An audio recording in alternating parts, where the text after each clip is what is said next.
तो हमने pressure equation लिखी। प्रेशर इक्वेशन क्या है, P इक्वल टू, अब ये सब डेरिवेशन में हम लोगों के उसमें नहीं है ना, किसी काम की डेरिवेशन हमारे लिए, बस ये सीधा फॉर्मूला याद रखना, ठीक है ना। और इस डेरिवेशन, इस फॉर्मूले से मैंने क्या निकाल दिया, इसको काइनेटिक एनर्जी में चेंज कर दिया, 2 से मल्टीप्लाई, 2 से डिवाइड किया, डेंसिटी को मास अपॉन वॉल्यूम लिखा और मेरी ये इक्वेशन बन गई, ठीक है। इस इक्वेशन को P भी हमको मालूम है nRT के बराबर होता है, तो काइनेटिक एनर्जी, और ये 3/2 को मैं इधर ले आऊंगा तो ये 3 ऊपर चला जाएगा, 2 नीचे आ जाएगा क्योंकि क्रॉस मल्टीप्लाई होता है, 3/2 nRT हो जाएगा। तो ये मेरी kinetic energy in terms of temperature आ गई, ठीक है। तो किसी भी कंटेनर में अगर गैस है n मोल गैस के लिए है, फॉर n मोल गैस उसकी काइनेटिक एनर्जी होगी, ये बात लिख लेते हैं, चलिए। Kinetic energy is equal to 3/2 nRT। तो ये कितने के लिए है, for n mole of gas. 1 mole के लिए कितनी हो जाएगी तमाम, 1 मोल के लिए, अरे n की जगह 1 हो जाएगा, 3/2 RT, बस, ठीक है ना, फॉर 1 मोल, ओके। फिर काइनेटिक एनर्जी फॉर 1 मॉलिक्यूल बताओ, ये 1 मॉलिक्यूल, चलो ये बताओ।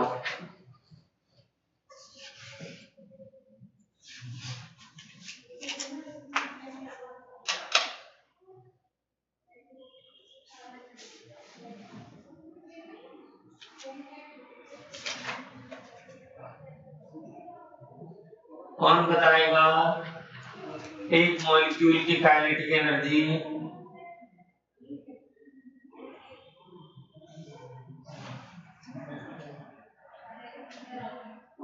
किसी के दिमाग में आ रहा है? अच्छा चलो ऐसे सोचो, 1 मोल में कितने मॉलिक्यूल, 1 मोल में कितने मॉलिक्यूल,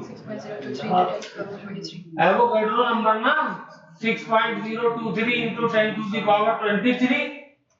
1 मोल किसके बराबर होता है, 1 मोल, अब ये भी भूल जाओगे, एवोगैड्रो नंबर के बराबर, एवोगैड्रो नंबर, और वो क्या होता है 6.023 इंटू 10⁻23। तो 1 मोल की इतनी है, तो 1 मॉलिक्यूल की कितनी होगी, 3/2 RT और divided by Avogadro number. Avogadro number को Na से रिप्रेजेंट करते हैं, बोलो। अब इसको देख के कुछ ख्याल आ रहा है, क्या है?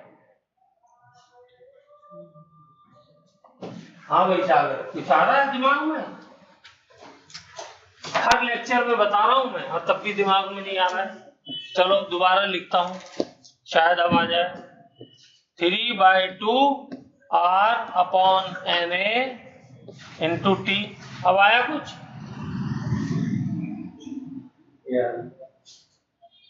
कल के लेक्चर में भी कराया, परसों के लेक्चर में भी कराया, क्यों नहीं आ रहा है शुभी, कैसे नहीं आ रहा है? चलो 3/2 kBT, अब भी नहीं आया? अरे Boltzmann constant R upon Avogadro number, पहले लेक्चर में मैंने कहा इसकी वैल्यू कैलकुलेट करना, दूसरे लेक्चर में कल मैंने वैल्यू कैलकुलेट कराई, और आज आप लोग जो है बता नहीं रहे। बताओ ऐसा टीचर क्या करे?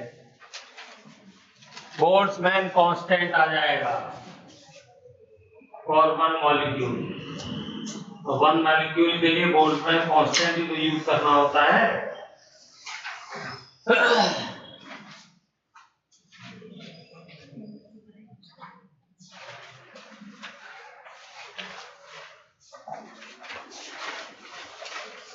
लिख लिया, चले।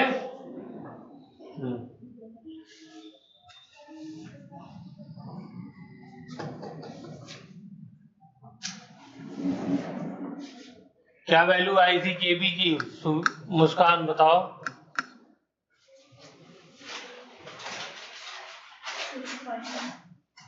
9 चल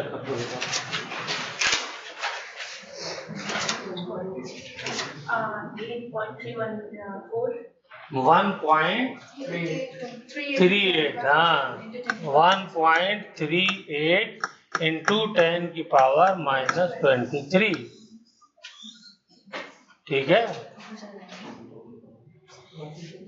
और यूनिट क्या थी? जूल पर मॉलिक्यूल इनवर्स पर केल्विन।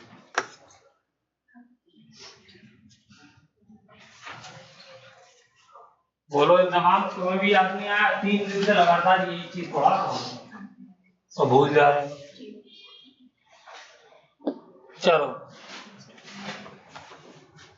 अब हमारा नेक्स्ट टॉपिक है degree of freedom. Degree of freedom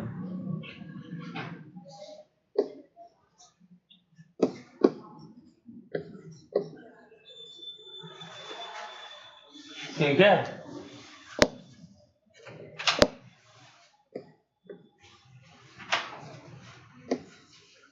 इसको हम स्मॉल f से रिप्रेजेंट करते हैं।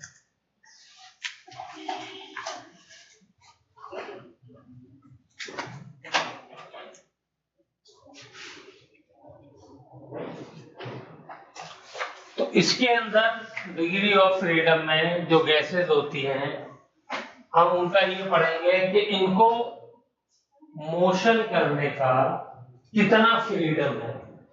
ठीक है, उसी को हम क्या कहते हैं? Degree of freedom. ये कितने तरीके से मोशन कर सकती हैं। और गैसेस हम लोग जो पढ़ेंगे वो कैसे पढ़ेंगे? पहली गैस मोनो, दूसरी डाई, तीसरी पॉली। मोनो एटॉमिक, दूसरी डाई एटॉमिक और तीसरी पॉली एटॉमिक। भाई यही तो गैस हो सकती है। या तो एक सिंगल होगी जैसे हीलियम वगैरह है, नियॉन है, आर्गन है, तो ये सब क्या होंगी? मोनो होंगी। ठीक है ना। डाई कौन सी होंगी? जैसे ऑक्सीजन है, क्लोरीन है, फ्लोरीन है, आयोडीन है? जिसमें 2 एटम्स होंगे वो डाई हो गई। और पॉली जिसमें 2 से ज्यादा होगा। क्यों जी, समझ में आ रहा है? अब इनके पास फ्रीडम कितनी है ये चेक कर लेते हैं। देखो ये एटम है, ठीक है, तो इसके पास कितने डिग्री ऑफ फ्रीडम है? तो ये स्पेस में है। स्पेस में कितने कोऑर्डिनेट होते हैं? 3 कोऑर्डिनेट्स होते हैं, एक्स एक्सिस, वाई एक्सिस और जेड एक्सिस। बना दूं यहां पर? चलिए बना देता हूं।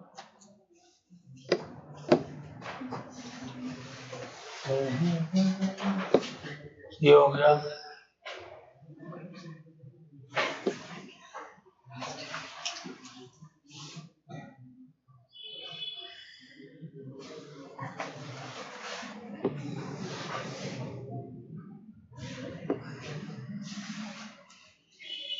तो ये हो गया एक्स, ये हो गया वाई, ये हो गया जेड।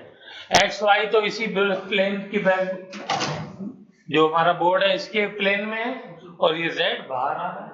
ठीक है, तो अब ये अगर एटम है तो इसको फ्रीडम कितनी है? इसको 3 डिग्री ऑफ फ्रीडम है इसके पास मोशन का। कैसे? इसको एक्स में भी जाने की इजाजत है, वाई में भी जाने की इजाजत है। और कंटेनर में पड़ा हुआ है तो कहां कहां कैसे कैसे चल सकता है ये हमको समझना है।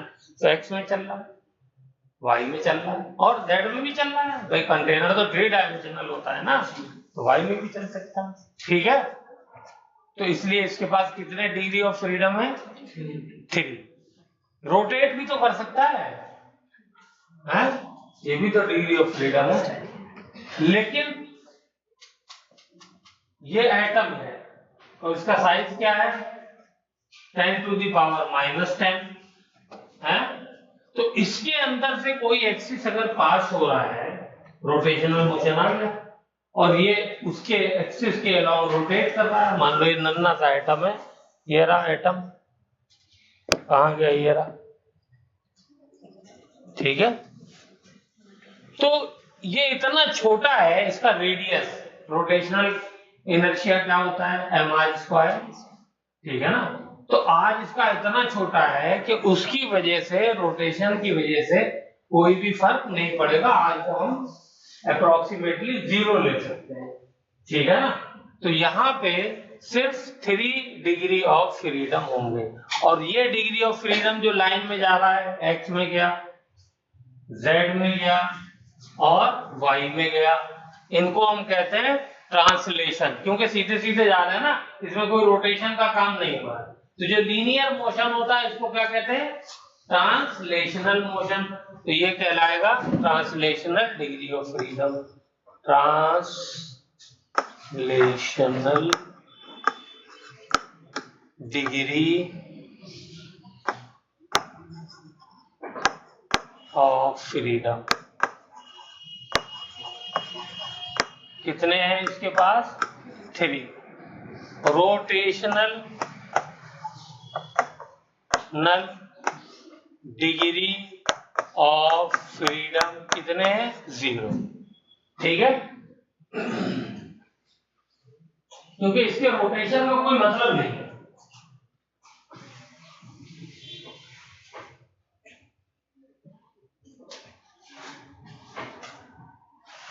ये बात समझ में आ गई, मोनो एटॉमिक है। तो अब लेते हैं डाई एटॉमिक। मान लीजिए ऑक्सीजन है या नाइट्रोजन है या क्लोरीन है, तो इसमें ट्रांसलेशनल डिग्री ऑफ फ्रीडम ये तो 3 ही रहेगा। क्यों, क्योंकि ये मॉलिक्यूल पूरा का पूरा एक्स में जा सकता है, पूरा का पूरा ऐसे वाई में जा सकता है, पूरा का पूरा जेड में भी जा सकता है, ठीक है ना। तो ट्रांसलेशनल डिग्री ऑफ फ्रीडम, ये मेरा मॉलिक्यूल है पेन, ठीक है। देखो ये एक्स में जाना चाहे एक्स में जा सकता है, वाई में जाना चाहे वाई में जा सकता है, जेड में जाना चाहे जेड में जा सकता है। तो 3 हो गए ना डिग्री ऑफ फ्रीडम, तो 3 डिग्री ऑफ फ्रीडम इसके ट्रांसलेशनल हो गए। अब आती है रोटेशनल वाली बात। तो देखो rotational degree of freedom, rotational degree of freedom इसके पास 2 होंगे। कैसे होंगे इस बात को समझो। ये वाला मेरे पास, ये मॉलिक्यूल है मेरा, ओके, और ये मॉलिक्यूल जो है इसके अंदर से ये एक्स एक्सिस पास हो रहा है, एक्स एक्सिस इसके अंदर से पास हो रहा है, इसे रोटेट करना है। तो एक्स एक्सिस जो पास हो रहा है, तो इसके पास अब ये रोटेशन कैसे कर सकता है, ऐसे कर सकता है, ये है ऐसे कर सकता है। कैसे, ये वाई वाला एक्सिस ले ले जो ये ऐसे पास हो रहा है और इसके अलोंग रोटेट करें, तो ये रोटेशन काउंट होगा, है। दूसरा कैसे कर सकता है, ये जेड एक्सिस पास हो रहा है तो ऐसे रोटेट, एक रोटेशन तो ऐसे कर रहा है, ये वाई एक्सिस में हो गया, समझ में आ रहा है नहीं आ रहा है। और ये जो जेड जा रहा है ऐसे कर सकता है, लेकिन एक्स जो ऐसे जा रहा है उसके लिए कैसे करना पड़ेगा, ऐसे है। ये रोटेशन का कोई मतलब नहीं है, ठीक है। कौन से रोटेशन का सिर्फ मतलब है, एक तो ये वाला, ये सामने जेड एक्सिस ऐसे घूम रहा है, ठीक है, एक रोटेशन ये। दूसरा कौन सा रोटेशन, ये वाला जो वाई एक्सिस के अलावा, ठीक है। और एक्स एक्सिस तो इसी में से जा रहा है, तो इसमें ऐसे ऐसे घूमेगा, और इसमें आर क्या है, तकरीबन 0, तो इसलिए एक्स एक्सिस वाले रोटेशन का मतलब नहीं है। तो इसलिए डिग्री ऑफ फ्रीडम रोटेशन वाली कितनी है, 2। आ गई बात समझ में, हाँ। तो total degree of freedom, total degree of freedom यहाँ पर क्या है 3, और यहाँ पर क्या है, टोटल डिग्री ऑफ फ्रीडम यहाँ पर क्या है, यहाँ पर 5। ओके,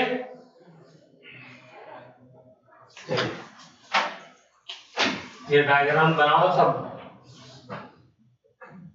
रोटेशन के बारे में लिखो। अब आते हैं पोली पे। पोली दो तरीके के हो सकते हैं, एक तो कार्बन डाइऑक्साइड टाइप,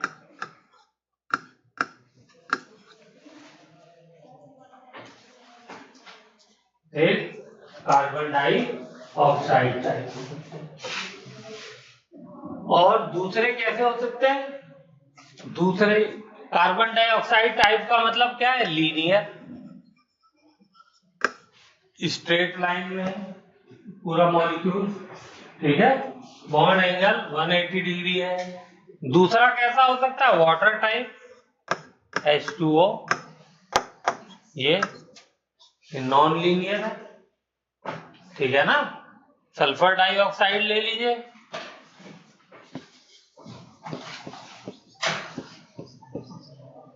ये भी नॉन लीनियर होता है, ठीक। चलिए, तो इनका डिग्री ऑफ फ्रीडम देखते हैं।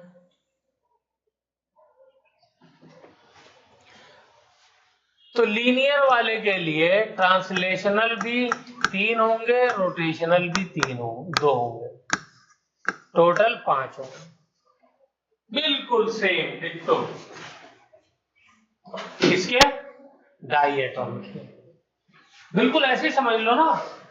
लीनियर वाला जो मॉलिक्यूल है, जरा देखें मेरी तरफ, ये बिल्कुल जैसे मैंने पेन माना था, तो ये भी तो पेन की तरह ही है, बस बीच में एक मोती आपने एक एटम और फंसा दिया। तो सारा प्रोसेस चाहे मूव कर रहा है, ट्रांसलेशनल कर रहा है, और चाहे रोटेशन कर रहा है, सेम ही रहेगा ना।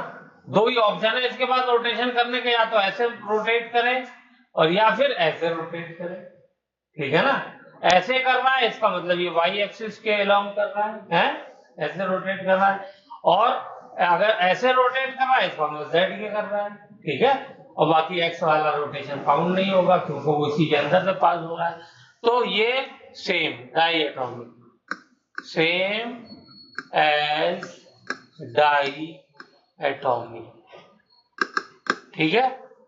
लीनियर पोली एटॉमिक के लिए तो ये रहेगा।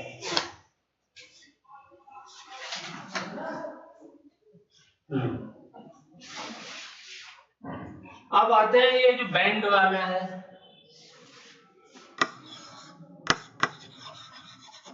बैंड और नॉन लीनियर,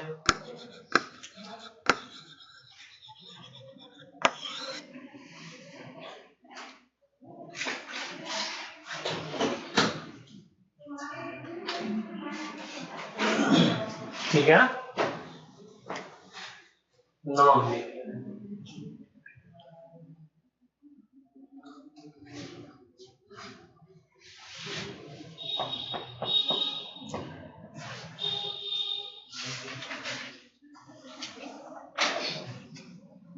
आइए, इसमें क्या होगा, तो ट्रांसलेशनल वाला तो इसका 3 ही रहेगा, नॉन लीनियर के लिए क्या हो जाएगा, ट्रांसलेशन 3। इसमें तो कोई समझने की बात नहीं है, ट्रांसलेशन तो वैसे ही होगा। लाओ एक पेन दो, ये है मेरा नॉन लीनियर मॉलिक्यूल, ठीक है। अब या तो ये एक्स एक्सिस में जाएगा, ऐसे चलेगा, या फिर ऐसे जाएगा, और या फिर ऐसे जाएगा, इसमें तो कोई प्रॉब्लम ही नहीं है। तो ट्रांसलेशन तो 3 ही हो गए। रोटेशनल देखो ध्यान से, पेन लाओ एक और देते हैं, या चलो उंगली से चला देते हैं। ये मेरा एक्स एक्सिस हो गया, तो क्या इसके राउंड रोटेट कर सकता है, यस, ऐसे घूम सकता है, ये एक्सिस है ना, तो ऐसे घूम सकता है, ठीक है। वाई ऐसे घूम सकता है, ये वाई ऊपर से आ रहा है, ये ऐसे घूम सकता है, और जेड ऐसे आ रहा है, तो कोई बात नहीं, ऐसे घूम जाएगा। इसमें तीनों रोटेशन पॉसिबल है। चलो अब जल्दी से पेन बनाओ और घुमाओ, ट्राई करो, देखो सब लोग घुमा पाते हैं नहीं घूम पाते। एक्स ऐसे घूम गया, ठीक है, सॉरी, एक्स तो ऐसे घूमा, ठीक है, वाई ऐसे घूमा, और जेड ऐसे घूमा, ठीक है, तीनों तरीके से घुमाना आना चाहिए। तो इसके अंदर ट्रांसलेशन तो 3 हो गए, रोटेशन भी 3 हो गए, तो टोटल डिग्री ऑफ फ्रीडम कितने हो गए? 6। पहले गिराया जा रहा है, घुमा एक बार, एक बार कौन घुमा के किसका पेन गिर रहा था? चल, translation 3, rotation 3, total degree of freedom 6। इसके लिए कौन सा वाला? Non linear. हाँ, ये दिमाग में रखना है, ठीक है। हाँ, वेरी गुड।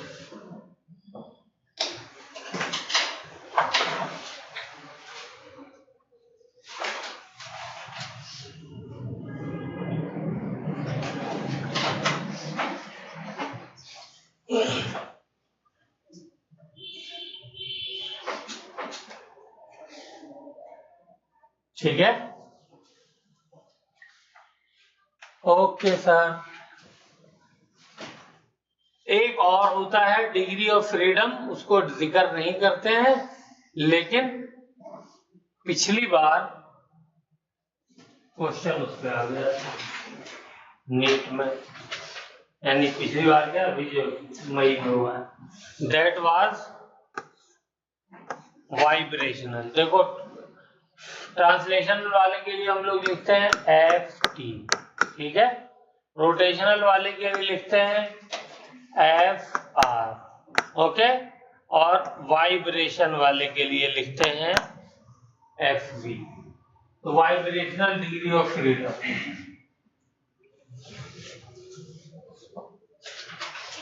वाइब्रेशन मतलब जैसे 2 बॉल लगी हुई हैं, 2 आइटम लगे हैं, जरा सा मेरी तरफ देखें, ये 2 आइटम लगे हुए हैं, ठीक है। बीच में स्प्रिंग लगी हुई है, बाउंड जो होता है, तो ऐसे ऐसे वाइब्रेट कर सकते हैं, ठीक है ना।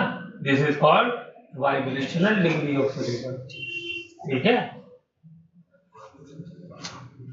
तो क्या मोनो एटॉमिक में वाइब्रेशन होगा?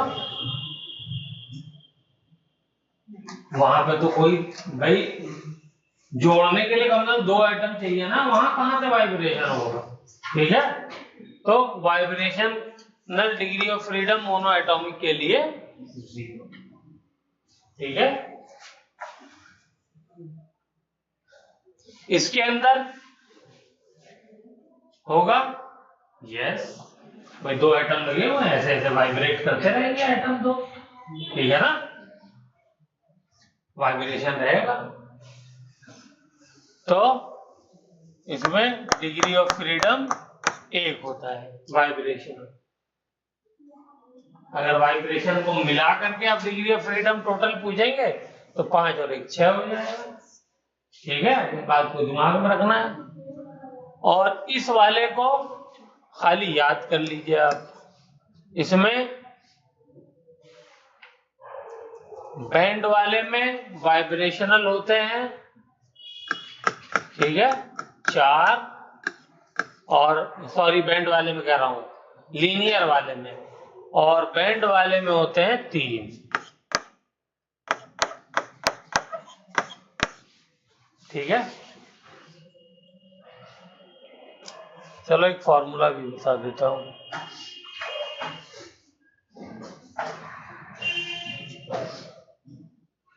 जिससे आप निकाल सकते हैं।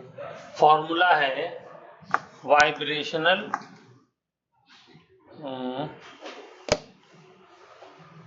Total degree of freedom 3 × n। ये टोटल डिग्री ऑफ फ्रीडम निकालने का फॉर्मूला है। यहाँ पे n क्या है? n is number of atom, ठीक है।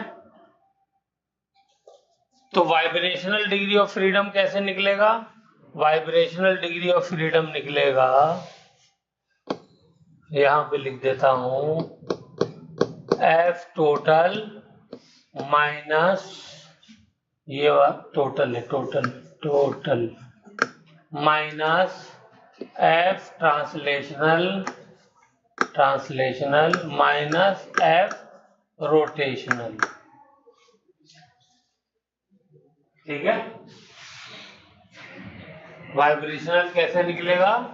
टोटल डिग्री ऑफ फ्रीडम इस वाले फॉर्मूले से निकालो, उसके बाद उसमें से ट्रांसलेशनल और रोटेशनल को माइनस कर दो, आंसर आ जाएगा।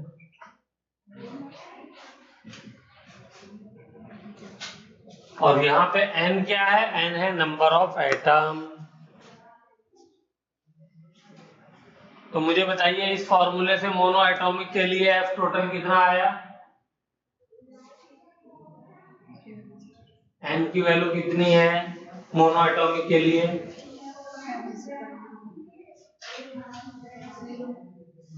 मोनो एटॉमिक के लिए n क्या है? हाँ, तो कितने एटम है मोनो एटॉमिक में? अरे मोनो एटॉमिक मतलब सिंगल एटम वाला, तो कितने एटम हुए? एक। 0.5 एक हुआ ना? हाँ जी, पीछे मोनो एटॉमिक में n की वैल्यू कितनी हुई? 2। देखा, मोनो एटॉमिक है और n जो है वो नंबर ऑफ एटम है, तो एक एटम हुआ ना। तो टोटल डिग्री ऑफ फ्रीडम क्या हुआ मोनो एटॉमिक के लिए? और monoatomic F total is equal to 3 into 1 यानी 3 हुआ ना। तो देखो, इसीलिए इसमें वाइब्रेशनल भी 0 है, रोटेशनल भी 0, सिर्फ ट्रांसलेशनल 3 है। आया समझ में? फॉर्मूले में भी लगा लो, टोटल 3, ट्रांसलेशनल 3, रोटेशनल 0, तो एफ भी कितना आएगा? ये भी तो 0 आएगा। 3 माइनस 3 0, 0 लिखा होगा। बोलो, क्लियर है? मोनो के लिए आ गया ये किसके लिए आया? मोनो के लिए। चलो डाई के लिए करो, डाई के लिए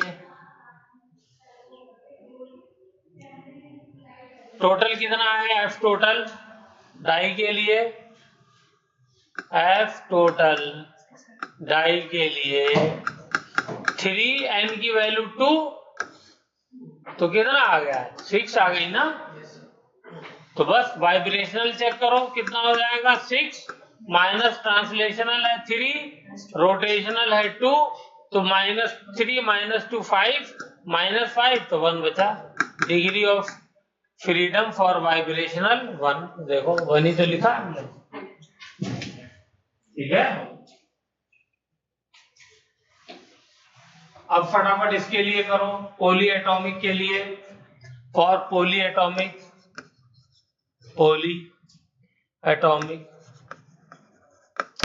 एफ टोटल कितना आएगा? 3 into 3 = 9 है। तो वाइब्रेशनल कितना आएगा? 9 माइनस यहां पे कितना है? 5, दोनों ट्रांसलेशनल रोटेशन, तो -3 - 2 = 4। देखो इसके लिए 4 आया, नहीं आया वाइब्रेशनल? लेकिन नीचे वाले के लिए ये तो आया लीनियर के लिए, और नॉन लीनियर के लिए क्या आएगा?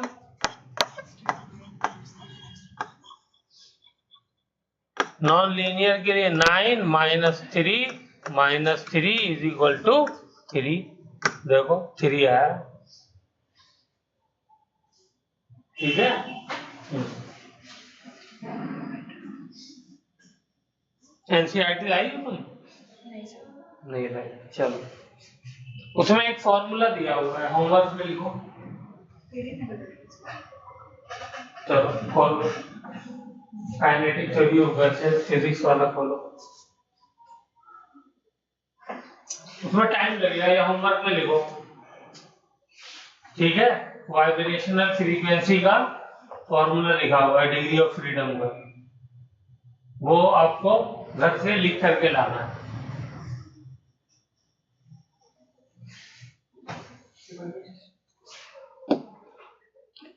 ठीक है, चलिए। तो यहाँ पे हमारा डिग्री ऑफ फ्रीडम भी खत्म होता है। अब आते हैं हम लोग स्पेसिफिक हीट के बारे में। हीट कैपेसिटी,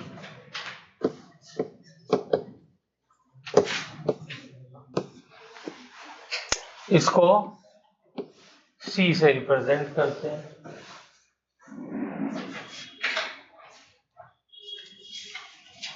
हीट कैपेसिटी लिखिए क्या होती है?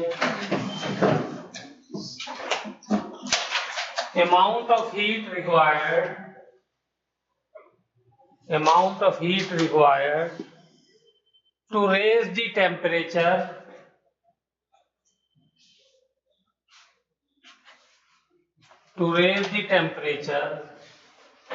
of a body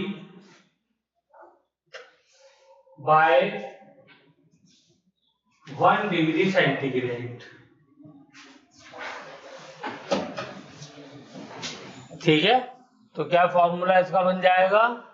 C is equal to amount of heat required to raise the temperature of a body। मान लेते हैं बॉडी का मास m है, टेम्परेचर कितने से रेज करना है? 1 डिग्री सेंटीग्रेड। ये क्या कहलाती है? Heat capacity. हाँ, खोल लिया।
चलो वो जो है क्वेश्चन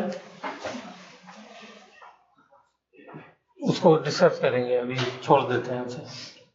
तो ये हो गया फॉर्मूला हीट कैपेसिटी का, ठीक है। अब देखिए दूसरी टर्म आती है specific heat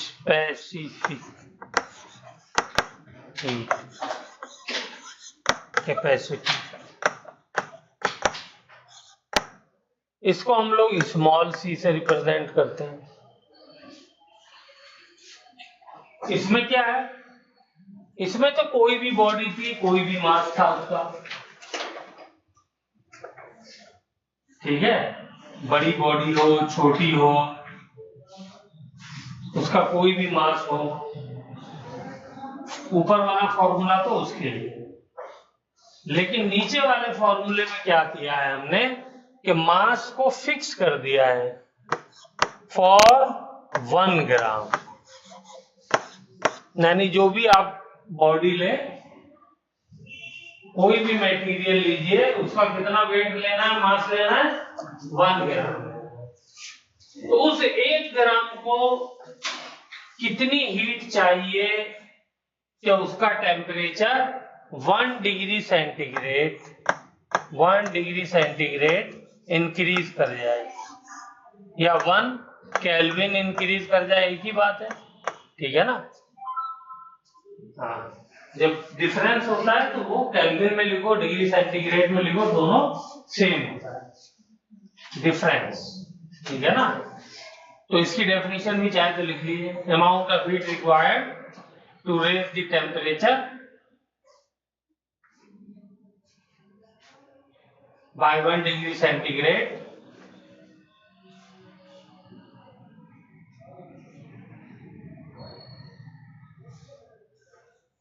amount of heat required to raise the temperature by 1 degree centigrade of a body having mass 1 gram।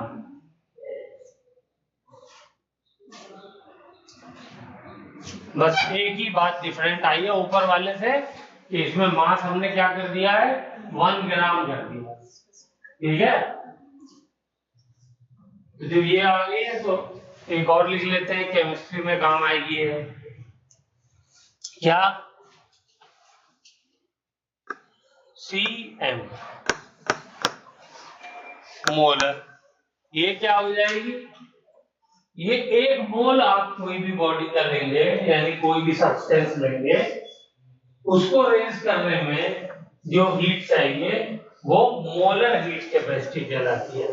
तो लिख लीजिए molar heat capacity, molar heat capacity,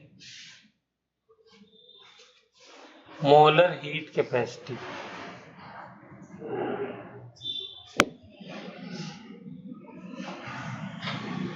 molar heat capacity, molar heat capacity, ठीक है। तो molar heat capacity क्या होती है, amount of heat required to raise the temperature by 1 degree centigrade by 1 degree centigrade of a body having 1 mole, having weight equal to 1 mole, having weight equal to 1 mole, having weight equal to 1 mole। और 1 मोल कितने wait के बराबर होता है, कोई बताएगा? 1 मोल कितने wait के बराबर होता है? मॉलिक्यूलर वेट के बराबर होता है। 1 मोल किसके बराबर होता है? मॉलिक्यूलर वेट के बराबर होता है। कोई भी मॉलिक्यूल लीजिए, उसका मॉलिक्यूलर वेट जितना होता है वो 1 मोल के बराबर होता है, ठीक है। और अगर मॉलिक्यूल नहीं है, एटम है, तो एटॉमिक वेट हो जाएगा। मान लिया हीलियम है, अब वो तो मॉलिक्यूल ही नहीं होता, तो क्या करेंगे फिर, उसका एटॉमिक वेट लेंगे। जैसे हीलियम का एटॉमिक वेट कितना होता है 4, ठीक है, तो 4 ग्राम लेंगे। लेकिन वही पानी को अगर मुझे हीट करना है तो पानी का 1 मोल कब होगा? पानी का फॉर्मूला होता है H2O, तो इसका मॉलिक्यूलर वेट कितना हो जाएगा, हाइड्रोजन 1, कितने हाइड्रोजन है 2, प्लस ऑक्सीजन का 16, तो 18 ग्राम। 18 ग्राम पानी लोगे तो 1 मोल हो जाएगा। लेकिन हीलियम तो एटम की फॉर्म में एग्जिस्ट करता है और इसका एटॉमिक मास होता है 4, तो इसका 4 ग्राम लोगे तो ही 1 मोल के बराबर हो जाएगा। क्लियर होगी बात?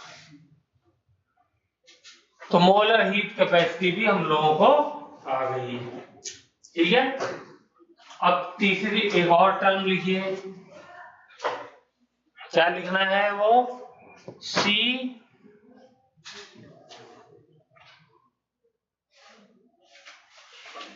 हाँ CP एंड CV, ठीक है। तो यहां पे heat capacity, specific heat capacity at constant pressure,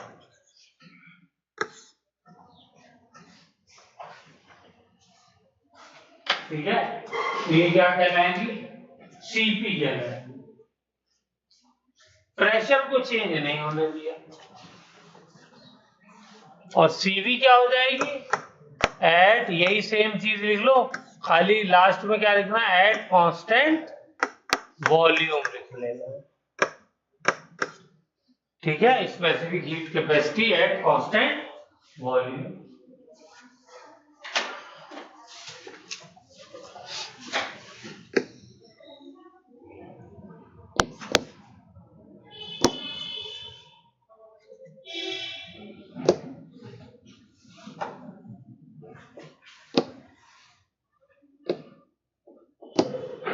मान लीजिए मेरे पास कंटेनर है, ठीक है, और इस कंटेनर में मैंने क्या किया, एक पिस्टन लगा दिया, ये पिस्टन लग गया है,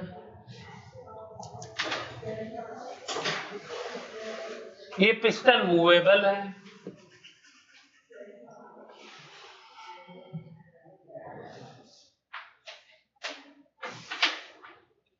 ओके, मूवेबल है, ऊपर नीचे जा सकता है।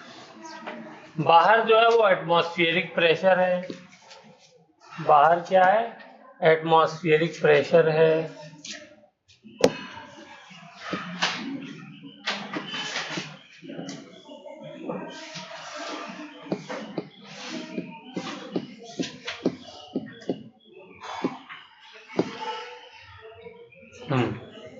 यहाँ पे कितना प्रेशर है, जो एटमॉस्फेयर का प्रेशर है, P एटमॉस्फेरिक, जो कि 1 atm होता है, ठीक है। और ये पिस्टन जो है फ्री टू मूव है। इसके अंदर सपोज मैंने गैस भर दी है, कितनी, 1 ग्राम, ठीक है, कितनी भर दी है गैस, 1 ग्राम भर दी है, और गैस है 1 ग्राम, टेम्परेचर है सपोज 27 डिग्री सेंटीग्रेड, टेम्परेचर कितना है, 27 डिग्री सेंटीग्रेड। अब मैंने यहां से इसको हीट देना शुरू किया, यहां से गर्म करना शुरू किया, तो इसका जो टेम्परेचर है वो 28 डिग्री सेंटीग्रेड हो गया। तो बताइए कौन सी वाली हीट हुई, अभी तक जो हमने पढ़ी है उसमें से कौन सी हुई,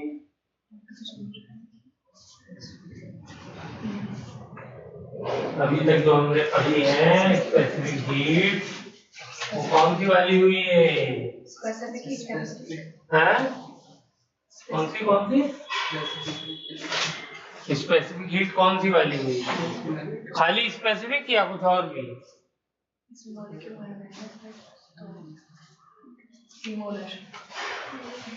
मैंने तो 1 ग्राम लिया, तो मोलर तो वैसे ही नहीं होगा, मोल कहता तो मोलर वर्ड है, अभी ग्राम का है तो स्पेसिफिक आएगा वर्ड, ये बात बिल्कुल सही है। और भी एक टर्म आएगा, ये बताओ क्या प्रेशर चेंज होगा, इधर देखो जरा, बाहर से प्रेशर कितना लग रहा है, एटमॉस्फेयर का लग रहा है ना, तो मैं इसे हीट कर रहा हूं तो ये गर्म होगी, तो क्या इसका प्रेशर चेंज होगा, है, बोलो सही से दिमाग लगाओ भाई, बाहर से जो प्रेशर लग रहा है वो तो 1 atm लग रहा है, अंदर जो प्रेशर लग रहा हो वो भी इसी के बराबर होगा, तभी तो ये पिस्टन रुका रहेगा। मैंने बाहर से हीट दी, तो जैसे ही मैं बाहर से गर्म करूंगा तो अंदर के गैस के मॉलिक्यूल्स क्या करेंगे, उनकी एनर्जी बढ़ेगी, तो काइनेटिक एनर्जी बढ़ जाएगी, बढ़ेगी तो कोलिजन बढ़ेगा, कोलिजन बढ़ेगा तो प्रेशर बढ़ जाएगा, प्रेशर बढ़ेगा तो क्या होगा, प्रेशर फौरन ये ऊपर चली जाएगी, शिफ्ट हो जाएगी, यहां आ जाएगी, क्योंकि बाहर का प्रेशर 1 atm है तो फौरन 1 atm मेंटेन हो जाएगा हर वक्त। तो प्रेशर क्या चेंज हो रहा है, नहीं चेंज हो रहा, क्यों, क्योंकि बाहर का जो प्रेशर है वो 1 atm है, तो अंदर वाला 1 atm ही रह रहा है, अंदर जैसे ही थोड़ा बहुत प्रेशर बढ़ रहा है तो वो क्या हो जा रहा है, पिस्टन उसी के हिसाब से लिफ्ट कर जा रहा है। तो यहाँ की जो हम हीट कैपेसिटी को बोलेंगे specific heat capacity at constant pressure, आया समझ में, ये है कांस्टेंट प्रेशर का मतलब। चलो अब ये बना लो, कांस्टेंट वॉल्यूम के लिए क्या करना चाहिए मुझको, तो मैं ये करूंगा कि यहाँ पे एक कील ठोक दूंगा, ठोक दी, एक यहाँ पे ठोक दूंगा, ठोक दी, तो अब ये मूव करेगा, नहीं मूव करेगा, तो कांस्टेंट वॉल्यूम हो गया, ठीक है, बनाओ कांस्टेंट वॉल्यूम का। अब आप हीट करोगे तो इसका टेम्परेचर 27 से 28 जैसे ही होगा तो वो क्या कहलाएगा, इस वाले केस में CV कहलाएगा। ये मैं CV क्या होता है उसको फील कराने की कोशिश कर रहा हूं।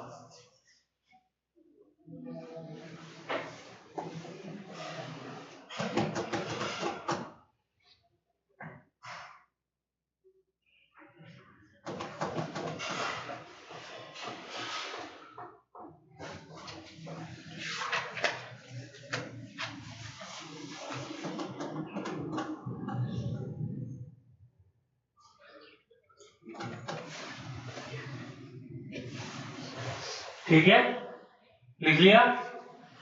ये CV का भी डायग्राम बनाओ अलग से, वॉल्यूम फिक्स करके।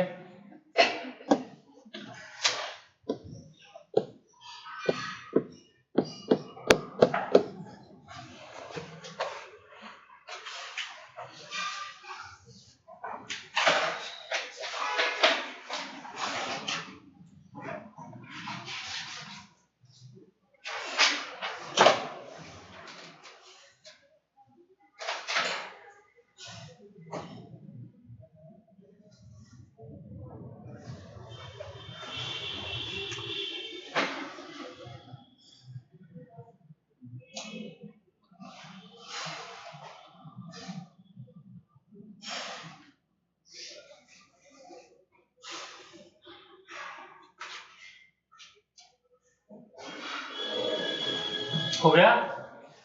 अच्छा, इसकी यूनिट क्या होगी, CV की? ऊपर हीट है तो जूल, नीचे मास है, ठीक है। तो मास ग्राम में लेंगे तो ग्राम में, किलोग्राम में लेंगे तो किलोग्राम में, ठीक है।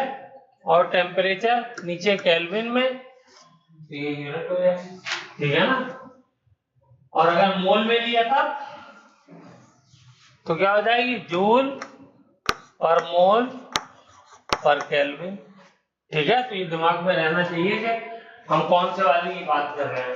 मोलर वाले की बात करेंगे तो नीचे मोलर आ जाएगा, ग्राम में लेंगे मास को तो ग्राम में आ जाएगा, और किलोग्राम में लेंगे तो किलोग्राम में आ जाएगा। मैं किलोग्राम में ले लेता हूं इसलिए कि MKS सिस्टम में मैंने लिख दिया, ठीक है, किलोग्राम।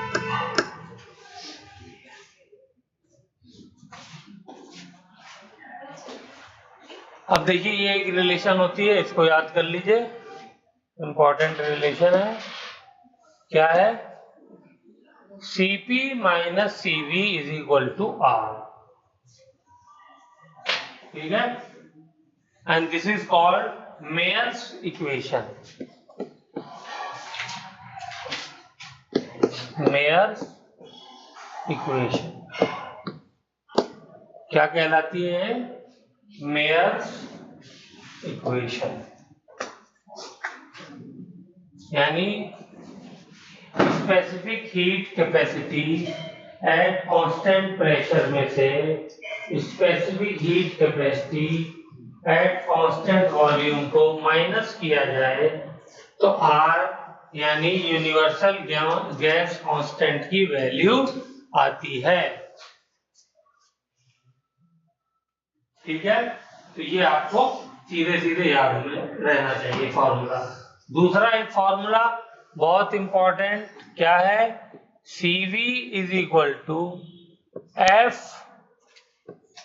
F क्या है, डिग्री ऑफ फ्रीडम, F क्या है, degree of freedom, divided by 2 into R, ये होता है, ये दूसरा फॉर्मूला है। ये भी आपको याद होना चाहिए।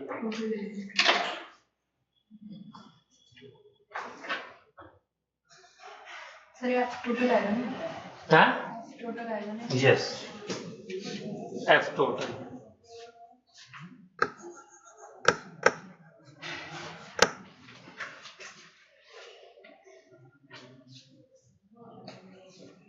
F टोटल ही हमेशा लिया जाता है जब तक कि वो अलग से कहे नहीं, ठीक है, याद रहेगा।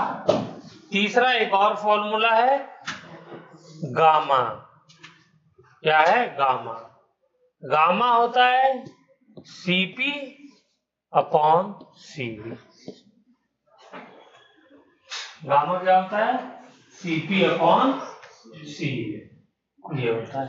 ये 3 फॉर्मूले आपको याद रहने चाहिए और इन फॉर्मूले के बेस पे आपको एक टेबल बनानी है। वो टेबल जल्दी से बना दीजिए। टेबल नंबर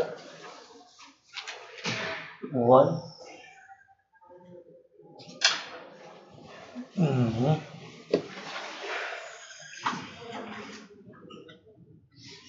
तो ठीक है।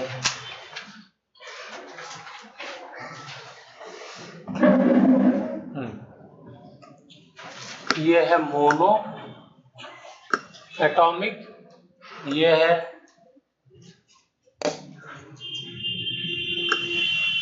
डाई एटॉमिक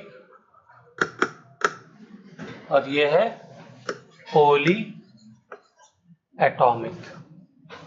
तो क्या करना है आपको? आपको ये करना है कि पहले Cv की वैल्यू लिखनी है। क्या लिखनी है? Cv की वैल्यू। फिर Cp की लिखनी है और फिर गामा की लिखनी है।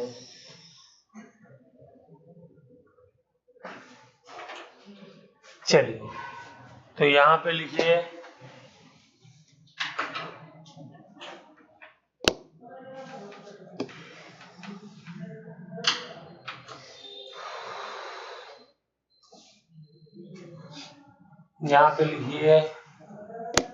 इस वाली रो में Cv की वैल्यू, इसमें Cp की वैल्यू और इसमें गामा।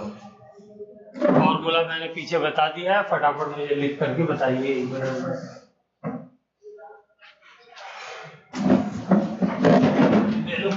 आंसर बताना।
लिख लिया सबने?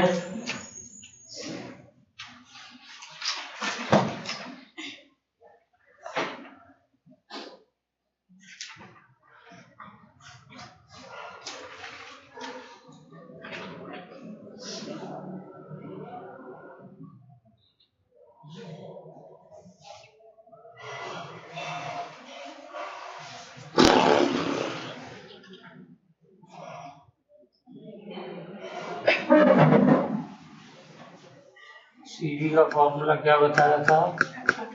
F/2 R।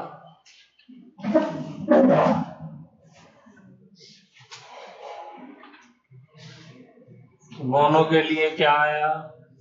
F कितना था? 3, 3/2 R। डाई के लिए कितना था? 5, 5/2 R हो गया। और पोली के लिए कितना था? लीनियर वाला छोड़ देते हैं, ठीक है, एंगुलर वाला खाली लिख लेते हैं, नॉन लीनियर वाला। तो 6/2 आ गई वैल्यू बस। करिए। सीपी के लिए कितना आएगा? नहीं बेटा, वो वाइब्रेशनल हम लोग काउंट नहीं करेंगे, ठीक है? हाँ, सिर्फ ट्रांसलेशनल और रोटेशनल काउंट करेंगे। इसीलिए वाइब्रेशनल जो है वो मैंने लास्ट में बताया था। यहाँ पे एफ जो है translational plus rotational degree of freedom.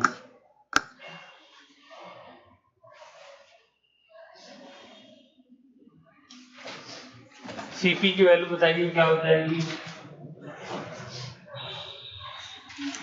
CP is equal to R plus CV हो जाएगा, नहीं हो जाएगा? फॉर्मूले से सीवी को उधर ले जाएंगे तो आर जब इसमें जोड़ेंगे तो ये हो जाएगा 5r/2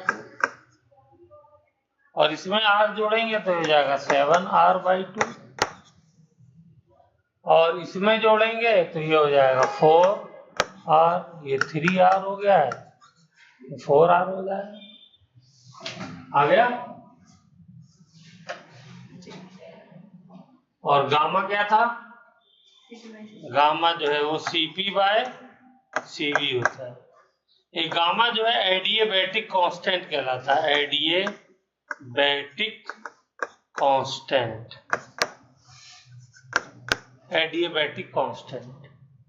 तो CP/CV क्या क्या आ जाएगा जब मैं करूंगा तो बोलिए 5r/2 divided by 3r/2, r से r गया, 2 से 2 गया, तो आंसर क्या आ गया?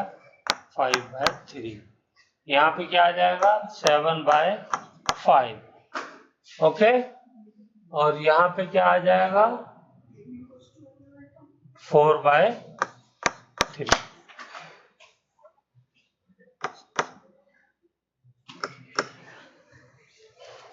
Four by three.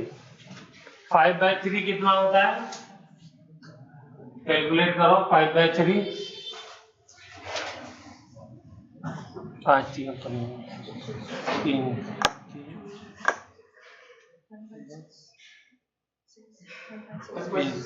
6 7, ठीक है?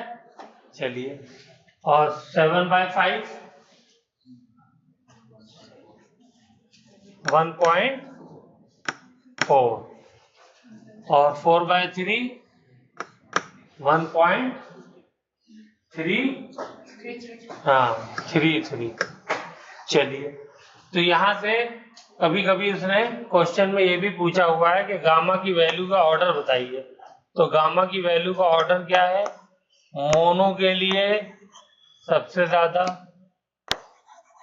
ठीक है, फिर डाया के लिए, डाई के लिए, और फिर पोली के लिए। मोनो वाला सबसे ज्यादा आया है गामा की वैल्यू, फिर डाई की आई है और फिर पोली की है।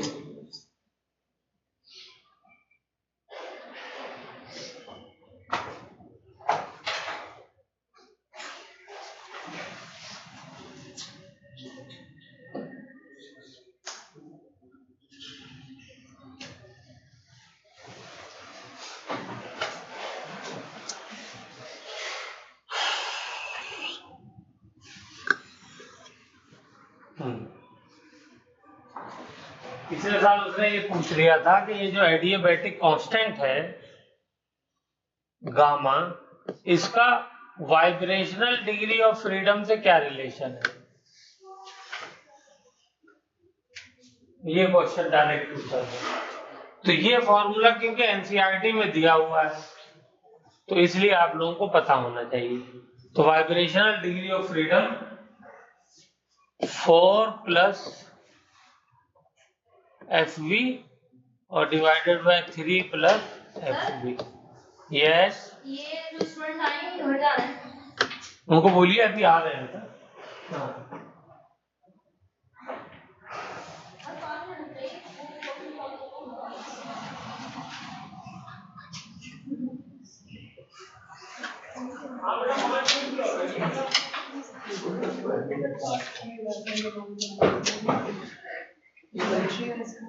ठीक है। ये फॉर्मूला पिछली बार डायरेक्ट पूछ लिया था, तो ये फॉर्मूला भी याद रहेगा आप लोगों को। वो फर्स्ट टाइम पूछा था एनसीईआरटी में। चलिए, तो आज का लेक्चर यहीं खत्म करते हैं।